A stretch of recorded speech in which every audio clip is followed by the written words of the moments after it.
আর আজান দেওয়ার মধ্যে নামাজ আর আজান দেওয়ার মধ্যে কি উপকার, মানুষ যদি জানতো প্রথম কাতারে নামাজের কি ফায়দা, আজানের কি ফায়দা।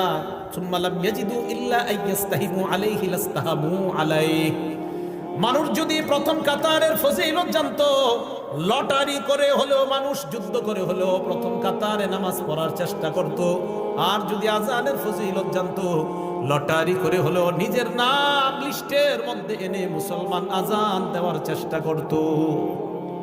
তাহলে আপনারা যদি জানতেন ফজিলত, নবীজি বলেন মানুষ বুঝতেছে না কেন যে প্রথম কাতারের ফজিলত, আজানের কি পরিমাণ ফজিলত, এগুলা মানুষ খুব মুয়াজ্জিনের অপেক্ষায় থাকে। আমাদের সকলকে আল্লাহ সহি শুদ্ধভাবে আজান শিখে এই আজানের আমল যেন আমরা করে আল্লাহর কাছ থেকে এই ফজিলত অর্জন করতে পারি, আল্লাহ তৌফিক দান করেন। সবাই আজান দেওয়ার নিয়ত হয়েছে তো ইনশাআল্লাহ। এগুলো 2 নাম্বার।